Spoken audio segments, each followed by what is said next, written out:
Hello, everyone. This is Connor Darrell from the WealthSpire investment team, back for our September edition of Markets in 2 Minutes.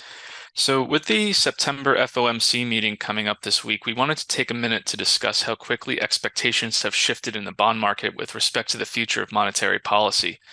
And what you're looking at here is a chart that shows the 2-year Treasury rate and the Fed funds rate over time going back to the 70s. And you can see that historically they have tracked each other very closely.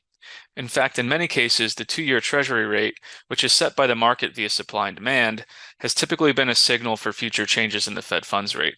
It's led the way up in hiking cycles, and it's led the way down during cutting cycles. Today, we see that the 2-year Treasury has detached a bit from the Fed funds rate, suggesting that the market expects that the Fed will begin a relatively aggressive hiking cycle this month. And if we use that pricing as a clue, we can essentially say that the bond market is telling us that the current Fed policy is too restrictive and that it is likely to lead to an economic slowdown that will require multiple Fed cuts to address. In fact, based on current pricing, the bond market is expecting that the Fed will need to make 6 25 basis point rate cuts before January of 2025, which is really quite significant considering there are only 3 meetings remaining in the year, including this one in September. And what should also stand out from this chart is just how much these expectations have shifted over the course of the year, right? We came into the year with the market in a similar place to where it is now, but there was some inflation data that came in hotter than expected, and we saw rates move higher and expectations for cuts virtually disappeared.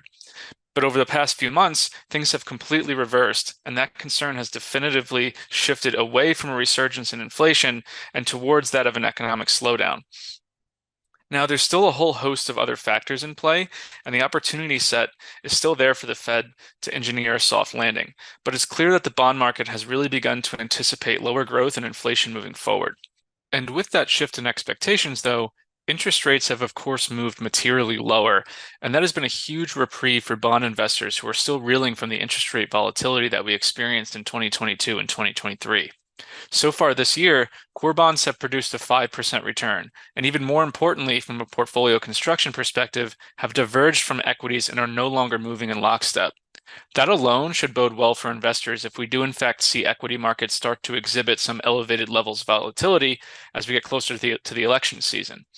In any case, we will be tracking all of this very closely as we approach the back end of the year, and we'll come back to you all next month with another update. See you soon.